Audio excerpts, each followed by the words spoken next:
80장 찬송입니다.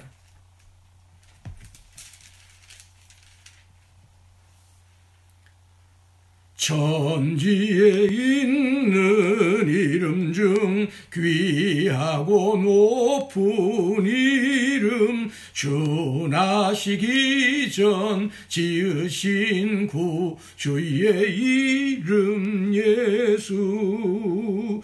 주 앞에 내가 엎드려 그 이름 찬송함은 내 귀에 들린 말씀 중 귀하신 이름 예수. 주 십자가에 달릴 때 명패에 쓰인 대로 저 유대인의 왕이요 곧 우리 왕이시라. 주 앞에 내가 엎드려 그 이름 찬송함은 내 귀에 들린 말씀 중 귀하신 이름 예수. 지금도 살아계셔서 언제나 하시는 일 나 같은 죄인 부르사 참 소망 주시도다. 주 앞에 내가 엎드려 그 이름 찬송함은 내 귀에 들린 말씀 중 귀하신 이름 예수. 주 예수께서 영원히 어제나 오늘이나 그 이름으로 우리에게 참 복을 내리신다. 주 앞에 내가 엎드려 그 이름 찬송함은 내 귀에 들린 말씀 중 귀하신 이름 예수. 아멘.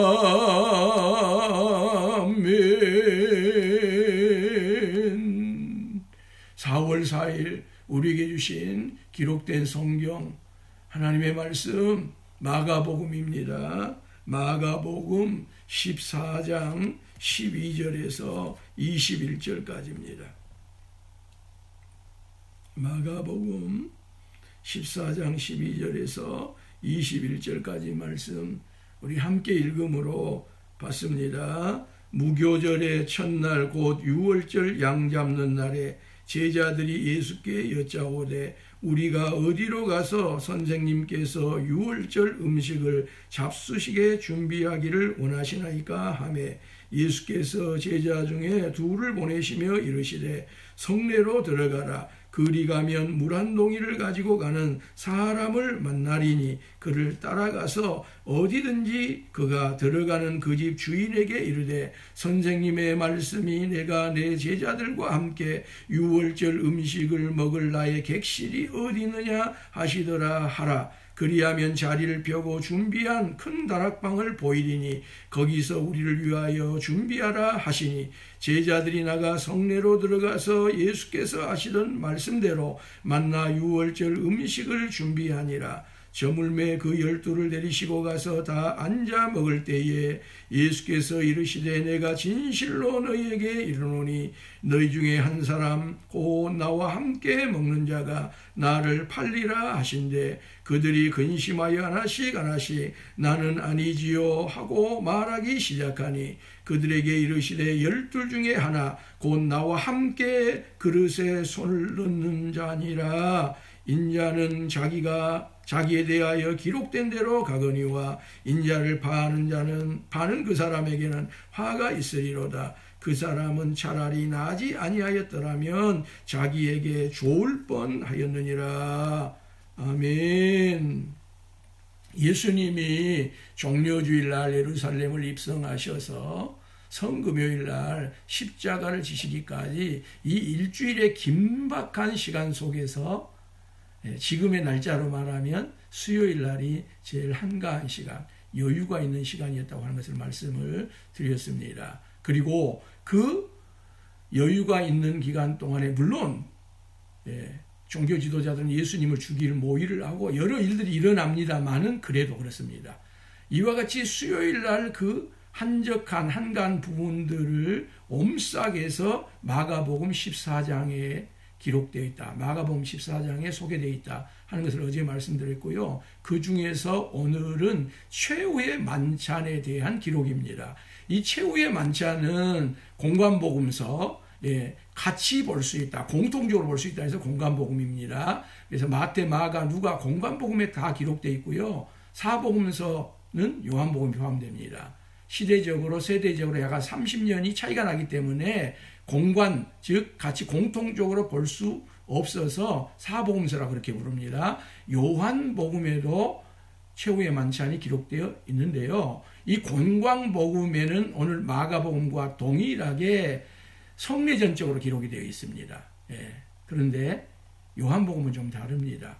요한복음의 최후의 만찬의 자리를 차지하고 있는 부분은 뭐냐? 예수님께서 이 만찬석상에서 식사 도중에 일어나셔서 허리에 수건을 동이시고 제자들의 발을 씻어주신 것으로 기록되어 있고요.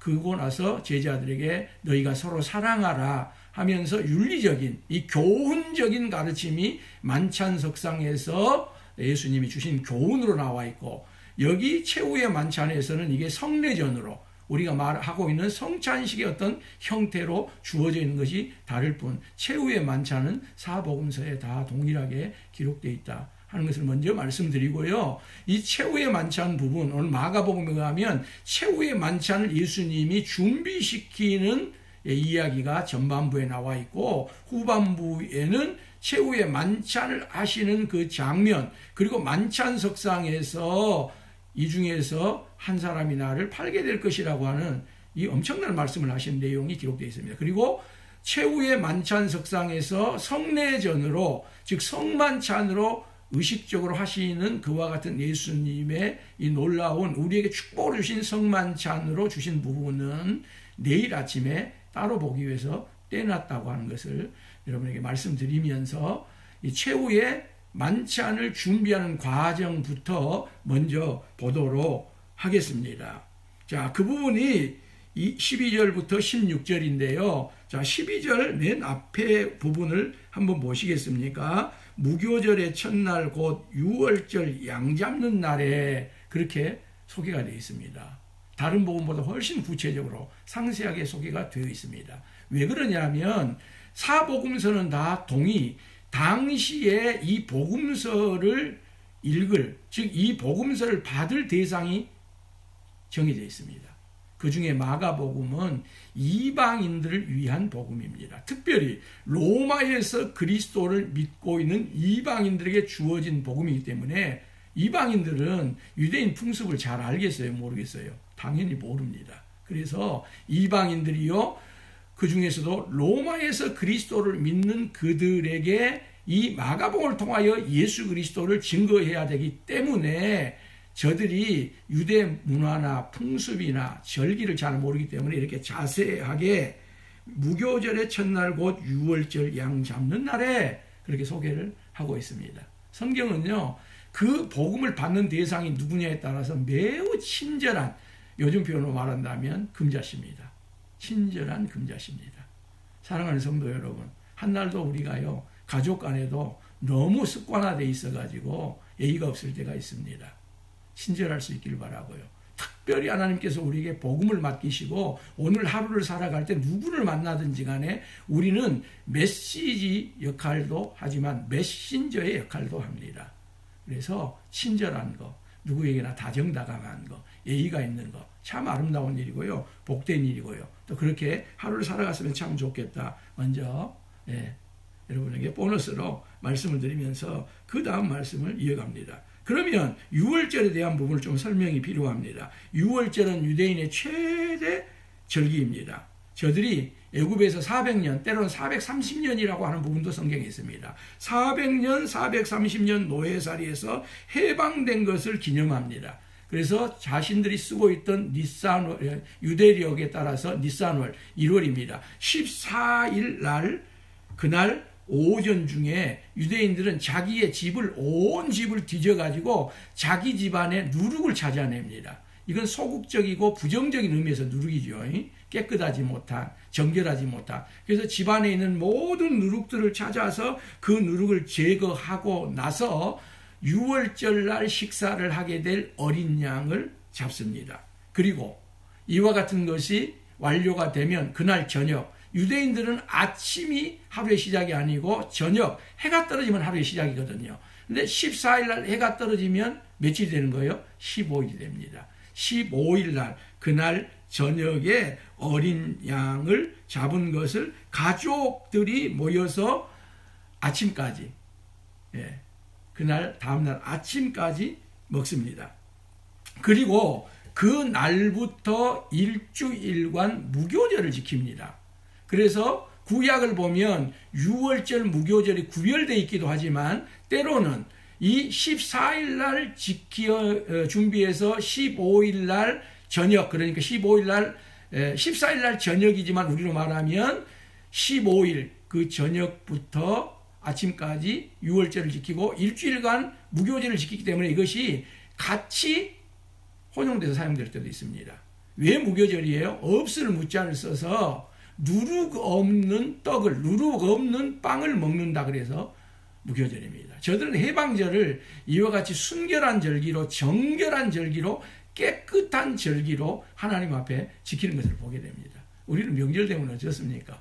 평상시에 술을 안 드신 분들도 이때는 한 잔씩 잡수시고 좀 풀어지는 경향들이 있습니다. 근데 유대인들은 명절 이와 같이 거룩하게 하나님께서 저들에게 허락하여 주신 그 의미를 새록새록 새기면서 지킨다고 하는 것을 우리가 기억했으면 좋겠고요. 자, 이와 같이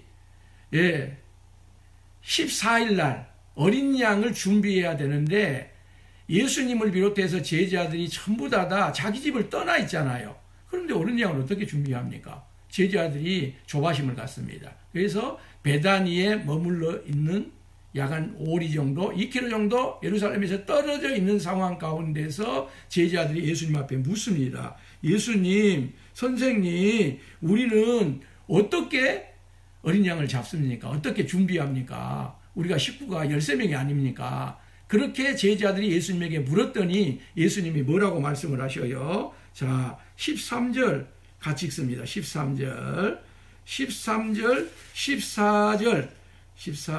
15절까지를 같이 읽습니다. 시작. 예수께서 제자 중에 둘을 보내시며 이르시되 성내로 들어가라. 그리하면 물 한 동이를 가지고 가는 사람을 만나리니 그를 따라가서 어디든지 그가 들어가는 그 집 주인에게 이르되 선생님의 말씀이 내가 내 제자들과 함께 6월절 음식을 먹을 나의 객실이 어디 있느냐 하시더라 하라. 그리하면 자리를 펴고 준비한 큰 다락을 보이리니 거기서 우리를 위하여 준비하라 하시니. 아멘. 한번 할까요? 그리하면.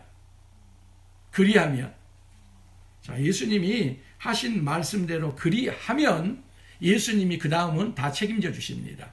그 다음은 다 예수님이 어떻게든지 준비하십니다. 미리 사람과 연락을 하셔서 준비를 해놓든지 기적적으로 준비를 하시든지 간에 예수님이 그리하면 다 준비를 해놓는다는 거예요. 제자들에게 말씀합니다. 성내로 들어가라. 즉 예루살렘 성내로 들어가라 그 말입니다. 베다니에서 2km 떨어진 예루살렘 성내로 들어가라. 그러면 너희들에게 한 표식이 있게 되는데 그게 누구냐? 물 한 동이를 길러서 가는 사람이 있을 것이라는 겁니다.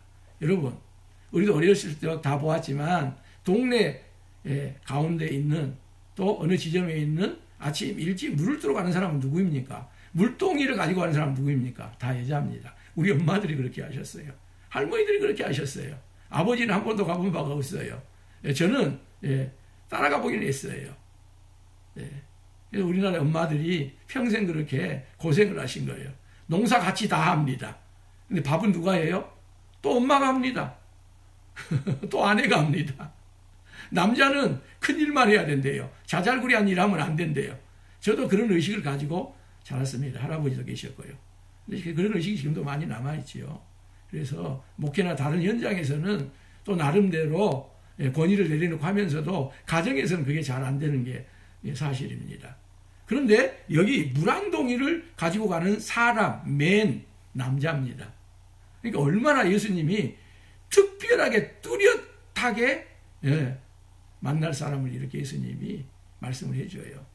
그리고 그 사람이 가는 집으로 들어가서 그 집 주인에게 말을 하라는 거예요. 뭐라고요? 선생님의 말씀이 내가 내 제자들과 함께 유월절 음식을 먹을 나의 객실이 어디 있느냐 하시더라, 그렇게 말하는 겁니다. 저는 여기서 나의 객실이라고 하는 말이 굉장히 저를 한동안 머물러 있게 했습니다. 예수님 객실이 어디가 있어요? 예수님은 거처할 곳이 없었습니다. 근데 예수님이 어디다가 객실을 마련해 놨어요? 근데 예수님이 나의 객실이라 그래요. 모든 것은 다 주의 것입니다. 아멘이죠? 우리의 소유권, 모든 주권은 다 주님께 있습니다. 나의 객실이 어디 있느냐? 그리고 이 객실이란 말이 여관이라 그런 말이고요. 예수님이 오셨을 때에 누일 곳이 없어서, 즉 여관이 없어서 마구간에 누였던 예수님이잖아요.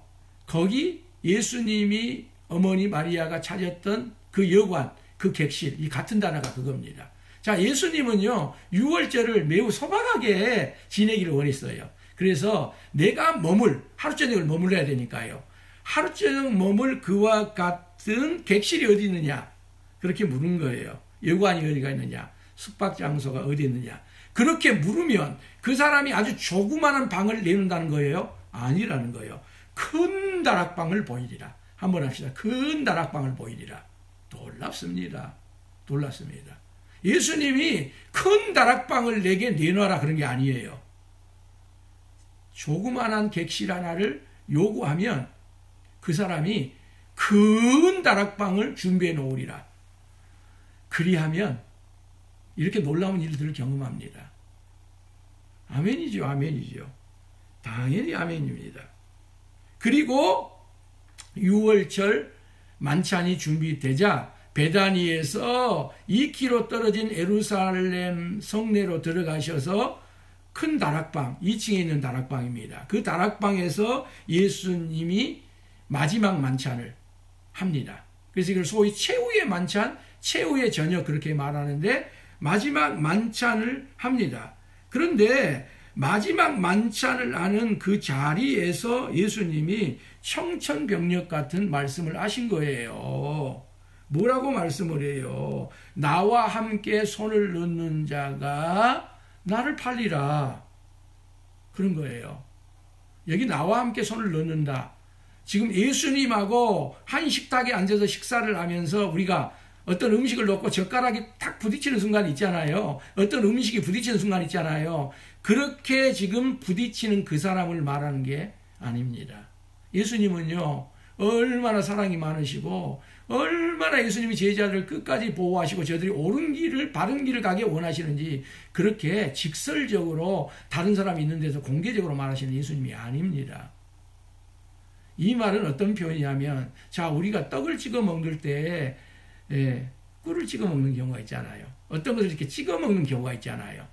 그런 것처럼 유대인들도 빵을 찍어 먹을 때요, 2, 3인이 함께 그것을 찍어 먹을 수 있는 그릇을 놓고 떡을, 즉 빵을 그 그릇에 들어있는 게 있다 찍어 먹었습니다. 즉 나와 함께 손을 넣는 자가 나를 팔리라, 그 말은 지금 예수님을 팔게 될, 배반하게 될 이 사람이 예수님과 12명이니까 멀리 앉아있다는 이야기예요? 가까이 앉아있다는? 그렇습니다. 가까이 앉아있다고 말입니다. 자, 예수님과 가까이 앉아있다는 이야기는 뭐예요? 예수님이 그만큼 사랑한다, 그만큼 신뢰했다, 그만큼 믿어줬다, 그만큼 귀한 직분을 맡겨줬다 하는 거예요. 그러자 12제자들이 전부 다 하는 말이 나는 아니죠, 나는 아니죠, 예수님 나는 아니죠. 그렇게 예수님 앞에 물어요. 즉 예수님 앞에 부정적인 답변을 요하는 거예요. 그렇다, 너는 아니다, 너는 아니다. 예수님은요, 우리 모두 각자를 예수님 앞에 1대1로 세우시기를 원하셔요. 집단적으로 세우기를 원하는 게 아니에요. 우리는 코로나 이와 같은 상황 속에서 얼마나 예수님이 우리를 1대1로 만나기를 원하시고 각자로 만나기를 원하시고 가정으로 만나기를 원하시는가를 우리가 보게 되고요. 우리는 그것을 지금 따라가고 있는 거예요. 순종하고 가고 있는 거예요. 나는 아니죠. 나는 아니죠. 나는 아니지요. 그러나 예수님이 대답하지 않아요. 왜 그렇습니까? 배반할 자는 알기 때문입니다. 배신할 자는 알기 때문입니다. 예수님을 팔 자는 알기 때문입니다. 그렇습니다, 여러분. 예수님은요, 우리 각자가 알기를 원해요. 우리 마음속에 있는 생각과 우리 마음속에 있는 계획과 우리 마음속에 있는 의도와 이와 같은 모든 것들을 우리 스스로가 알기를 원하고요. 우리 스스로가 알 수 있는 지정의 하나님의 형상을 우리에게 주었고요. 뿐만 아니라 하나님의 영을 우리에게 또한 허락하여 주셔서 알게 하시는 거예요. 다른 사람은 눈치채지 못하도록 본인만 알도록 하신 거예요. 이게 예수님이 우리를 다루시는, 우리와 만나시고 우리에게 교훈하시고 우리를 이끌어 가시는 방식입니다.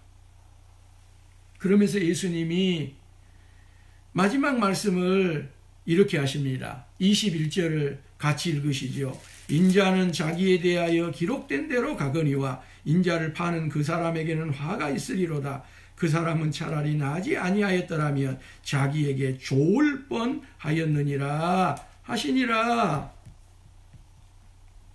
인자는 기록된 대로 가거니와 예수님은 기록된 대로 갑니다. 이 말씀은요, 이사야 53장에서 이사야가 예언하고 있는 것처럼 이 십자가, 즉 놀라운 십자가의 예언 중에 예언을 말씀하고 있는 그 부분입니다. 그러나 이 말씀에는 십자가만 포함되어 있는 것이 아니라 예수님의 부활이 포함되어 있고요, 예수님의 승천까지가 포함되어 있습니다. 인자는 기록된 대로 간다. 예수님은 기록된 대로 십자가를 지십니다. 예수님은 기록된 대로 하나님의 계획대로 부활하십니다. 예수님은 기록된 대로 예수님은 하나님의 경륜을 따라서 승천하십니다. 이걸 막을 사람은 없습니다. 방해할 사람은 없습니다. 방해한다고 방해가 되는 것은 아닙니다. 하나님이 이루어 가신 일들도 마찬가지입니다. 누가 방해한다고 방해되는 것이 아닙니다. 그런데 그 방해하는 사람입니다. 예수님을 판 사람입니다. 그 사람의 악행입니다. 그 악행을 하는 사람입니다. 그 행위, 책임을 면할 수 없다는 겁니다. 아무리 예수님께서 기록된 대로 그와 같이 가신다고 한다 할지라도 그러면 방해하면 책임 면하는 거 아니야? 악을 행해도 책임을 면하는 거 아니야? 그러지 않습니다. 하나님은요, 우리를 태어날 때 책임적인 존재로 태어나게 하셨습니다. 그래서 갓난 아기도요, 자기 책임이 있습니다. 초등학생은 초등학생의 책임이 있고요. 청소년은 청소년의 책임이 있습니다. 어른은 어른에 걸맞는 책임이 있는 것입니다. 그래서 우리가 세상을 살아가면서 애가심이 되면 안 됩니다. 이것은 우리 안에 있는, 애간장이 녹는다 할 때 그 애입니다.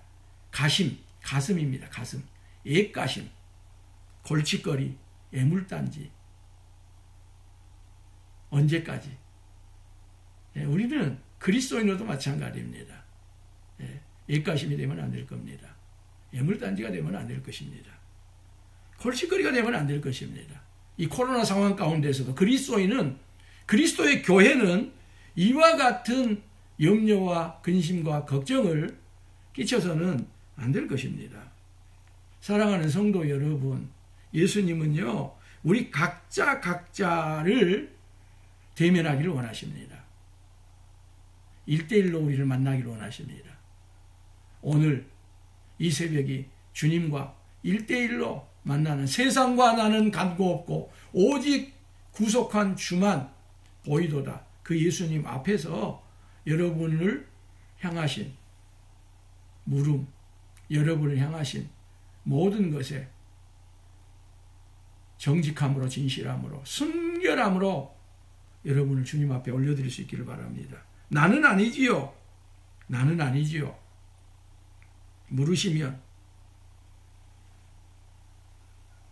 나에게 나의 방식, 나의 시점 이런 것들